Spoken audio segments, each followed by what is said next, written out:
असं काही कामकाज न्यायालयात झाल्याचं पाहायला मिळालं? मागच्या तारखेला ज्या आरोपींच्या वकिलांनी मागणी केलेली होती, जे इलेक्ट्रॉनिक एव्हिडन्स आहेत, जे लॅपटॉप रिकवर झालेला आहे, त्याच्या क्लोन कॉपीच्या देण्यात यावा असा अर्ज केला होता.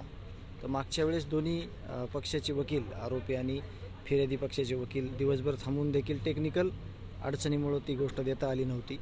परंतु कोर्टात आज माननीय न्यायालयानं अशा सूचना दिल्या आहेत की आज दिवसभरात थांबून त्या सगळ्या कॉपीज द्याव्यात आणि येणाऱ्या तारखेला, पुढची तारीख 24 आहे, 24 मार्च, त्या 24 मार्चला साक्षीदारांची लिस्ट आणि प्रत्यक्ष केस सुरू व्हावी अशी आम्ही देखील चर्चा केली आणि येणाऱ्या 24 तारखेला केस चालू होईल अशी आम्हाला अपेक्षा आहे.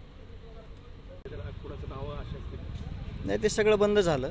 ते पहिल्या पोस्टवरच मी बोललो होतो, त्याच्यानंतर मला बोलणंसुद्धा अपेक्षित वाटत नव्हतं आणि बोलणार देखील नाही. मी पहिली पोस्ट केली त्यावेळेसच सांगितलं होतं मी की माध्यमं आहेत, तुम्ही जे माझ्यासमोर आहेत ते सर्वांसाठी आहेत.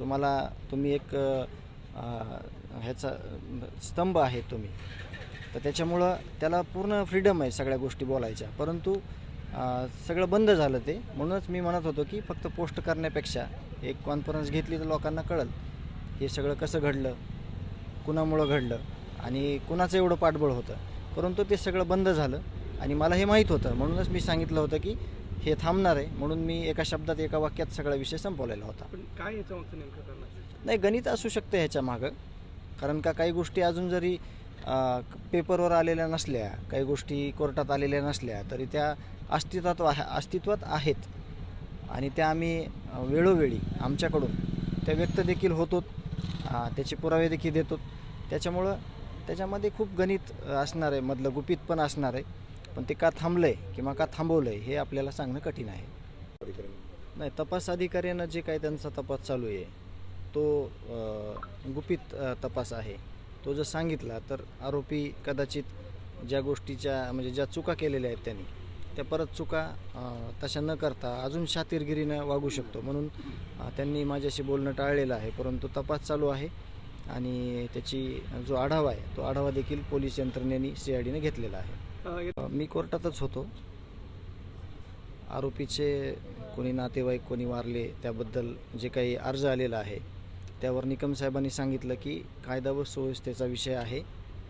पोलीस यंत्रणेनं ती सगळी खबरदारी घेऊन न्यायालयाला त्यांनी तसं बोलले की ही खबरदारी किंवा ही जिम्मेदारी सगळी पोलीस यंत्रणेची असेल, या संदर्भात न्यायालयाने निकाल द्यावा किंवा त्याची ऑर्डर द्यावी असं त्यांनी निकम साहेबांनी सांगितलेलं आहे. परंतु काय काळजी घेतली पाहिजे असं या संदर्भात? नाही, ही खूप केस सेन्सिटिव्ह आहे.